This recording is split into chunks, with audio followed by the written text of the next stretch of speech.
Facebook friends को और मुझे सुनने वाले सभी युवा साथियों को अ, जोहार, जय आदिवासी जिंदाबाद। साथियों, हमारे देश में जो कुछ घटनाएं घटित हो रही है, चाहे देश के आदिवासियों के ऊपर होने वाले बर्बर अत्याचारों की बात करें, कोरोना महामारी के इस दूसरी लहर में जो देश को जो नुकसान हुआ है और देश के गरीब वर्ग को, खासकर आदिवासी मजदूरों का जो नुकसान हुआ है, छोटे व्यापारियों का नुकसान हुआ है। और तीसरी महत्वपूर्ण बात कि जो मध्य प्रदेश में हाल ही में देवास जिले के नेमावर में जो आदिवासी बालिकाओं का जो हत्याकांड, उनके साथ बलात्कार और बर्बरता हुई है, ये हमारे लिए महत्वपूर्ण है। और चौथी महत्वपूर्ण बात है कि केंद्र की मोदी सरकार में जो मंत्रिमंडल का फेरबदल, देश में माननीय मोदी जी ने अपनी सरकार की साख बचाने के लिए, अपनी सरकार में बेहतर काम करने के लिए जो पर्यावरण मंत्री प्रकाश जावड़ेकर जी को हटाया, रविशंकर प्रसाद जी सूचना एवं प्रसारण मंत्री जी को हटाया, स्वास्थ्य मंत्री जी को हटाया, ये कहीं न कहीं देश के लिए और हम सब के लिए अच्छा है। क्योंकि जिस प्रकार प्रदेश और देश की स्वास्थ्य सेवाओं की पोल खुली इस कोरोना महामारी में, तो कहीं न कहीं केंद्र के स्वास्थ्य मंत्री का फेल्योर था। देश में जो पर्यावरण की अनदेखी की गई और पर्यावरण की अनदेखी जो पर्यावरण मंत्रालय के निर्देशन में, प्रकाश जावड़ेकर जी के निर्देशन में जो हो रही थी, मध्य प्रदेश के बक्सवा में 2 लाख पेड़ों को काटने के लिए, हीरे खनन करने के लिए लाखों पेड़ों को काटने की जो तैयारी मध्य प्रदेश शिवराज सिंह चौहान कर रही है, पर्यावरण मंत्रालय उसमें मूक दर्शक बनकर खड़ा है। कोरोना महामारी में अस्पतालों में क्या व्यवस्थाएं थी, मेडिकल ऑक्सीजन की बजाय कई अस्पतालों में छोटे जगह पे ब्लैक में औद्योगिक ऑक्सीजन की सप्लाई की और ब्लैक फंगस जैसी महामारी आई। मध्य प्रदेश में आए दिन गरीबों की बेटियों के साथ बर्बरता होती जा रही है। और जहां पर शिवराज सिंह चौहान गृह मंत्रालय फेल्योर हो रहा है, तो प्रधानमंत्री मोदी जी को मध्य प्रदेश की तरफ भी ध्यान आकर्षित करना चाहिए। और प्रदेश और खासकर केंद्रीय गृह मंत्री अमित शाह जी को भी जो मध्य प्रदेश में जो बर्बरता आदिवासियों के ऊपर हो रही है, इस पे संज्ञान लेनी चाहिए। और प्रदेश में जो भी जिम्मेदार इसके लिए, चाहे गृह मंत्रालय, पुलिस विभाग जो भी है, इस पे भी गंभीरता से ध्यान आकर्षित कर कदम उठाना चाहिए। मध्य प्रदेश में आज हालात ये हो गए हैं कि आदिवासियों को वन अधिकार कानून के तहत कम्युनिटी राइट्स के अधिकार दिए जाने चाहिए थे। 2005 दिसंबर 2005 के बाद जो भी पीढ़ियों से जंगलों में रहने वाले हमारे आदिवासी और गैर आदिवासी समुदाय के जो लोग थे, उनको जो सामुदायिक वन अधिकार की देने की बात थी और देने का काम सरकार को करना चाहिए। आज 2021 है, 2006 में कानून बना, 2007 में लागू हुआ और 2021 होने तक सिर्फ 10% काम राज्य सरकार ने किया है। केंद्रीय पर्यावरण एवं वन मंत्रालय, केंद्रीय जनजातीय मंत्रालय ने पिछले 20 अगस्त 2020 को संयुक्त बैठक में इस बात को स्वीकारा है कि देश में सिर्फ 10% काम ही कम्युनिटी राइट्स पे हुआ है। तो कहीं ना कहीं सरकारों की मंशा गांवों को उनके कम्युनिटी राइट, सामुदायिक हक अधिकार देने के पक्ष में नहीं।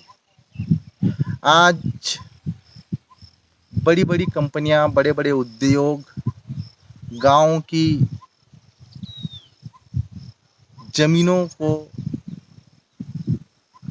जबरन अधिग्रहण करने की कोशिश कर रहे हैं।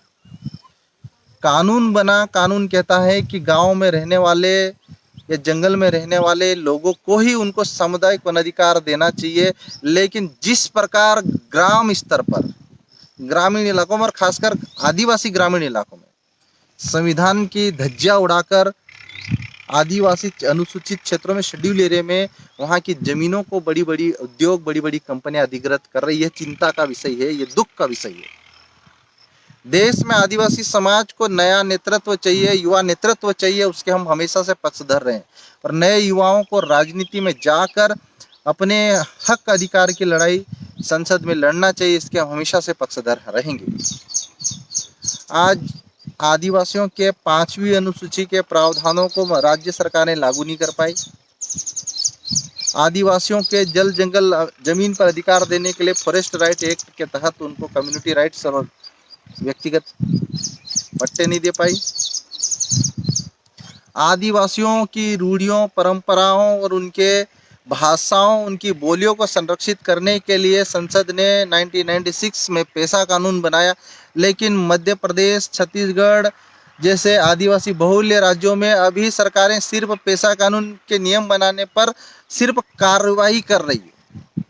और छत्तीसगढ़ सरकार की इस मामले में मैं तारीफ करना चाहूँगा कि छत्तीसगढ़ की भूपेश बघेल सरकार ने पेशा कानून को इम्प्लीमेंट करने के लिए 2 कदम आगे तो जो बढ़ाया, लेकिन मध्य प्रदेश में पेशा कानून को इम्प्लीमेंटेशन के लिए राज्य सरकार ने अब तक कोई कदम ही नहीं बढ़ाया। बात आदिवासियों को उनका हक और अधिकार देने की बात रहती है तो राज्य सरकारें जब सत्ता में रहती है तो उन आदिवासियों को प्रशासनिक दबाव बनाकर, झूठे मुकदमे डालकर और उनकी आवाज को दबाने के लिए जो लोकतंत्र विरोधी कार्य करते हैं शासन और प्रशासन के अधिकारी, निश्चित ही देश की लोकतांत्रिक व्यवस्था के लिए कहीं न कहीं बहुत ही खतरनाक है। आजाद भारत में आदिवासी अपने हक अधिकार के लिए संघर्ष करता है, सड़कों पे उतरकर बड़ी बड़ी रैलियां, धरना प्रदर्शन करता है, तो आदिवासी कोरोना के नियम का उल्लंघन करने पर उनके ऊपर मुकदमे दर्ज कर रही है सरकार, मध्य प्रदेश सरकार। और जब मध्य प्रदेश के भारतीय जनता पार्टी के नेता चुनाव जीतने के लिए बड़ी बड़ी रैलियां करेंगे या करते हैं, तो उनके ऊपर आज तक राज्य सरकार ने कोई मुकदमा दर्ज नहीं किया। उनके ऊपर प्रदेश का पुलिस प्रशासन आज तक कोई मुकदमा दर्ज नहीं किया। क्या प्रदेश में सबके ऊपर कानून लागू होगा एक साथ? भारतीय जनता पार्टी के राज्य में नेमावर में 4 गरीब आदिवासी बालिकाओं की बर्बरता पूर्वक उनके साथ बलात्कार कर उनकी हत्या हो जाती, और आज राज्य का जनजातीय आयोग नहीं पहुंचा, राज्य का मानवाधिकार आयोग नहीं पहुंचा और राज्य सरकार की कोई कमेटी नहीं पहुंची, तो आदिवासी न्याय की उम्मीद किससे करेगा? आज प्रदेश के गृह मंत्री को आदिवासियों की बेटी की चिंता नहीं है। आज प्रदेश के माननीय मामा मुख्यमंत्री शिवराज सिंह चौहान को आदिवासियों की बेटियों की चिंता नहीं है। आज प्रदेश के जंगलों में रहने वाले आदिवासियों को, यह प्रदेश मध्य प्रदेश एक बड़ा आदिवासी बहुल्य प्रदेश है और निश्चित ही 2 करोड़ आदिवासी देश के ऐसा राज्य है मध्य प्रदेश जहां पर पूरे देश के सबसे ज्यादा संख्या में आदिवासी रहते हैं। और प्रदेश के आदिवासियों की स्थिति देखेंगे, आज उनको आदिवासियों को शिक्षा के क्षेत्र में पीछे धकेला जा रहा है। पिछले 2 सालों से कोरोना के आड़ लेकर मध्य प्रदेश सरकार ऑनलाइन पढ़ाई चला रही है, लेकिन मध्य प्रदेश के माननीय शिवराज सिंह चौहान सरकार और केंद्र के प्रधानमंत्री माननीय मोदी जी को इस बात पे भी गंभीरता से विचार करना पड़ेगा कि जहां आदिवासी, सुदूर आदिवासी इलाकों में, पहाड़ी इलाकों में, जहां पर मोबाइल की नेटवर्किंग की सुविधा नहीं है, जहां पर इस गरीब मजदूर के बेटों के पास स्मार्टफोन नहीं है, वो आदिवासी बच्चे, वो गरीब बच्चे ऑनलाइन परीक्षा में कैसे पढ़ाई करेंगे, कैसे पास होंगे? जिन आदिवासी बच्चों ने कभी कंप्यूटर की शक्ल नहीं देखी, जिन आदिवासी बच्चों ने कभी माउस नहीं पकड़ा, उन बच्चों को आप ऑनलाइन एग्जाम के बहाने पर उनको बिठाकर आप उनके साथ परीक्षाएं ले रहे हैं। तो निश्चित ही कहीं ना कहीं केंद्र सरकार को, प्रदेश सरकार को आदिवासी इलाकों के लिए अलग से नीतियां बनानी चाहिए। उनके शिक्षा के क्षेत्र में उन बच्चों को आगे बढ़ाने के लिए ऐसी नीतियां होनी चाहिए कि जहाँ पर सोशल नेटवर्किंग साइट नहीं है, जहाँ पर इंटरनेट की फैसिलिटीज़ नहीं है, वहाँ पर ऑनलाइन परीक्षा के लिए, ऑनलाइन पढ़ाई के लिए राज्य सरकार ने, केंद्र सरकार ने आदिवासी बच्चों के लिए क्या सुविधाएं दी। सिर्फ ग्रामीण क्षेत्र में आदिवासी बच्चों की बात नहीं है, ऐसे सभी ग्रामीण क्षेत्र जहाँ पर एसटी, एससी, ओबीसी और सामान्य वर्ग के गरीब बच्चे रहते हैं, जहाँ पर नेटवर्क नहीं है, जहाँ पर इंटरनेट नहीं है, जिन गरीब माता पिता के पास स्मार्टफोन नहीं, जो दिहाड़ी के मजदूर है, जो 2 वक्त की रोटी बड़े मुश्किल से संघर्ष कर कमा के खाते हैं, तो उन बच्चों के लिए क्या ये ऑनलाइन क्लासेस सक्सेसफुल है? इस पे मध्य प्रदेश और केंद्र की सरकार को गंभीरता से मनन करना चाहिए। मध्य प्रदेश में हाल ही में नए राज्यपाल की नियुक्ति की गई है। निश्चित ही मैं उम्मीद करता हूं कि हमारे माननीय महामहिम राज्यपाल महोदय मध्य प्रदेश के आदिवासियों के संवैधानिक अधिकारों, खासकर 5वीं अनुसूची के लिए गंभीर होंगे। पिछले महामहिम राज्यपाल महोदयों ने क्या आदिवासियों की 5वीं अनुसूची के लिए किया, ये तो हम अब उनके ऊपर टिप्पणी नहीं करना चाहेंगे, लेकिन निश्चित ही हमारे गुजरात से आए माननीय महामहिम से मैं अपेक्षा करता हूं, और प्रदेश का पूरे 2 करोड़ आदिवासी अपेक्षा करते हैं कि प्रदेश में आदिवासियों की 5वीं अनुसूची के प्रावधानों को इम्प्लीमेंटेशन के लिए कुछ सख्त कदम उठाएंगे। प्रदेश में आदिवासियों के गांवों को ग्राम गणराज्य की परिकल्पना को साकार करने के लिए पेशा कानून के प्रावधानों को इम्प्लीमेंट करने के लिए कुछ कदम बढ़ाएंगे। आदिवासियों की रूढ़ियों, उनके परंपराओं, उनकी भाषाओं, बोलियों को संरक्षित करने के लिए महामहिम राज्यपाल महोदय कुछ कदम उठाएंगे। महामहिम से हम इसलिए भी अपेक्षा करते हैं कि महामहिम आदिवासियों के एक संवैधानिक संरक्षक है।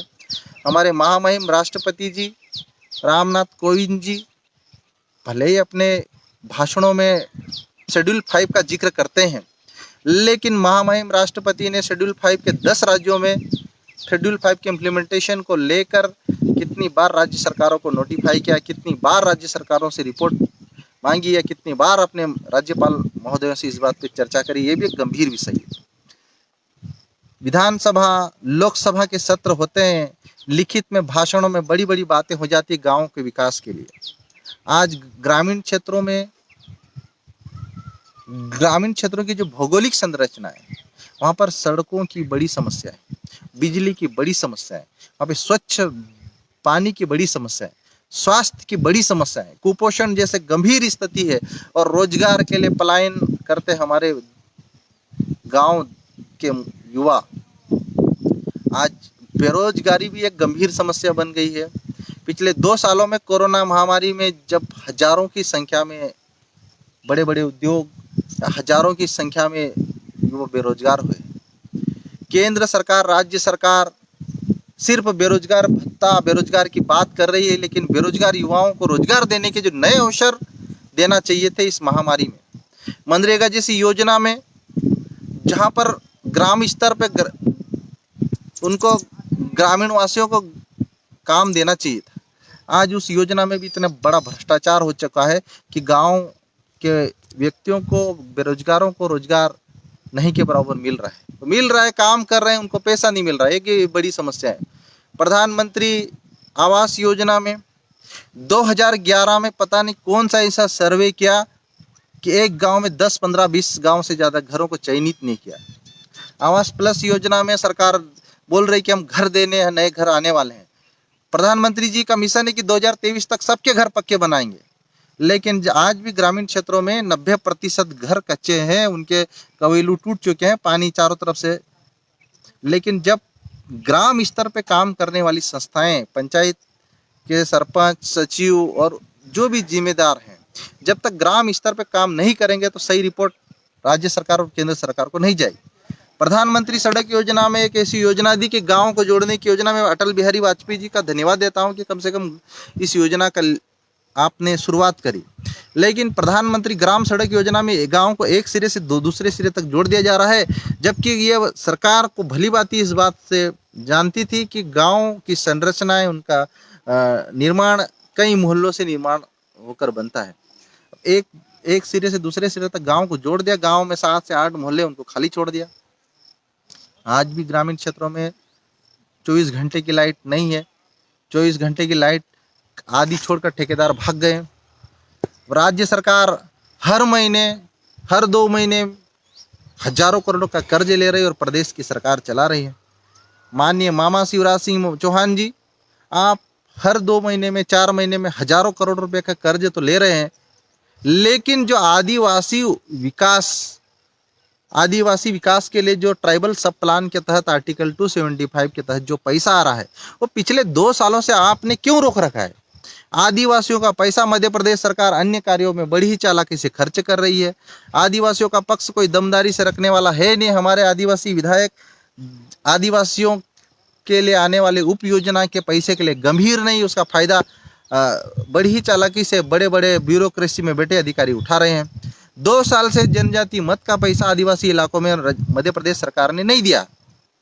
आज आदिवासी इलाकों में स्कूलों, अस्पतालों और गांव में स्वच्छता अभियान के नाम पर भले ही सरकार करोड़ों रुपए अरबों रुपए खर्च कर रही है बड़े बड़े शहरों के लिए, लेकिन गांव के लिए, गांव में स्वच्छता अभियान के लिए क्या है? क्या दिया माननीय प्रधानमंत्री नरेंद्र मोदी जी ने? आपने शौचालय बनाए, वो भी कागजों के ऊपर। शौचालय बनाए, वो भी बिना पानी वाले शौचालय। शौचालय बनाए, वो भी कागजों पर सिर्फ। आज भी गांव में 90% शौचालय नहीं के बराबर बने हुए। जांच एजेंसियां आती है, पैसा लेकर फर्जीवाड़ा करके चली जाती। आज स्वच्छ भारत अभियान के तहत बड़े बड़े मेट्रो शहर में प्रधानमंत्री मोदी जी हर साल बजट में हजारों करोड़ रुपए का बजट का प्रावधान है, लेकिन गांव में स्वच्छ भारत मिशन के तहत जहां पर सार्वजनिक शौचालय तक नहीं बना पा रहे हैं, तो पैसा गांव को क्यों नहीं? सवाल ये है। आज हजारों युवा डिग्री लेकर बेरोजगार घूम रहे हैं। गांव में उनको जो रोजगार के अवसर उपलब्ध कराना चाहिए, स्थानीय स्तर पर सरकार को रोजगार देना चाहिए। आज सरकार ने योजनाएं कागजों पे तो कई बना रखी है। बेरोजगार युवाओं को लोन देने के लिए सरकार की कई प्रधानमंत्री केंद्र की, राज्य की योजनाएं हैं, लेकिन मध्य प्रदेश और केंद्र की मोदी सरकार की मंशा एक्चुअल में बेरोजगार युवाओं को लोन देकर उनको स्वावलंबी, उनको आत्मनिर्भर बनाने की अगर होती, तो इन योजनाओं को उस लायक भी बनाती कि उसका फायदा बेरोजगार युवा उठाए। आज मध्य प्रदेश में कितने आदिवासी युवाओं को 1 करोड़ का लोन दिया मध्य प्रदेश सरकार ने? मुझे बता दे। मुझे तो नहीं लगता कि एक आध भी आदिवासी युवाओं को, एक आध भी जनजाति शेड्यूल कास्ट के युवा को या गरीब वर्ग के युवाओं को दिया है। आज बड़े बड़े उद्योगपतियों के इशारों पे चलने वाली ये सरकारें गरीबों के नाम पर सिर्फ भाषणबाजी करती है, गौ माता के नाम पर सिर्फ राजनीति करते हैं। आज कमलनाथ जी के नेतृत्व में जो सरकार बनी थी कांग्रेस की, उस सरकार को जोड़ कर उसको तोड़ दिया गया। गौशाला एक शानदार कमलनाथ जी ने तैयार की थी, ये योजना गौशाला ग्राम पंचायत स्तर पर बनेगी। जब से शिवराज सिंह चौहान जी सरकार बनी, गौशालाओं को जो पैसा मिल रहा था, जो उनको गौ माताओं की सेवा के लिए जो पैसा, वो भी बंद कर दिया, वो भी पैसा नहीं आ रहा। आज ग्रामीण क्षेत्रों में योजनाओं को सुचारू रूप से संचालन के लिए, मेंटेनेंस के लिए जो पैसा देना चाहिए, आज कोविड के नाम पे सारा पैसा रोक दिया। तो प्रदेश का विकास, गांव का विकास कैसे होगा? केंद्र की मोदी सरकार सिर्फ स्मार्ट शहर बनाने के ऊपर पूरा ध्यान फोकस है। देश की पूरी मीडिया का, चाहे इलेक्ट्रॉनिक मीडिया हो, प्रिंट मीडिया हो, सारा फोकस स्मार्ट शहरों पे चले गया, लेकिन स्मार्ट गांव बनाने पर किसी का ध्यान नहीं न तो। लेकिन ये देश, ये प्रदेश हमारे गांव से मिलकर ही बना है।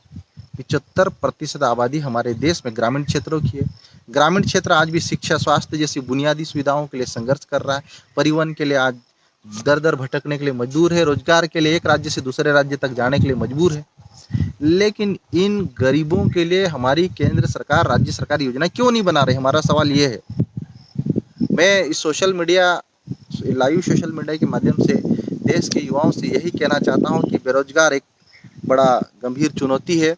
आज महिलाओं पे अत्याचार, बच्चों गायब होना, आज आए दिन मध्य प्रदेश जैसे आदिवासी बहुल्य राज्य में हमारे गरीब आदिवासियों और अनुसूचित जाति के लोगों के ऊपर जो शोषण और बर्बर अत्याचार हो रहा है, तो देश के युवाओं से मैं यही अपील करना चाहता हूं कि शोषण अत्याचार के खिलाफ आवाज़ उठाएं और मिलकर संघर्ष करें। मैं चाहता हूं कि हमारा देश तरक्की करे, हमारा देश विकास करे, लेकिन उस तरक्की में, उस विकास में हमारे गांव की भागीदारी सुनिश्चित हो, हमारे गांव की अग्रणी भूमिका रहना चाहिए। और गांव की अग्रणी भूमिका तभी रहेगी जब हमारे प्रधानमंत्री जी गांवों के विकास के लिए, गांव को स्मार्ट बनाने के लिए कोई कार्य योजना बनाएंगे, गांव में सड़कों का जाल बिछाने के लिए कोई योजना बनाएंगे, गांव को कुपोषण से मुक्त करने के लिए, गांव में युवाओं के लिए रोजगार के अवसर उपलब्ध कराने के लिए ऐसी योजनाएं और ऐसी नीतियां और ऐसे नियम बनाएंगे, तभी हमारे देश का भविष्य उज्जवल है, तभी हमारा देश महाशक्ति बनेगा, वरना ये समय भाषणबाजी में निकल जाए। आप सभी युवा साथियों को बहुत बहुत धन्यवाद। जोहार, जय आदिवासी जिंदाबाद।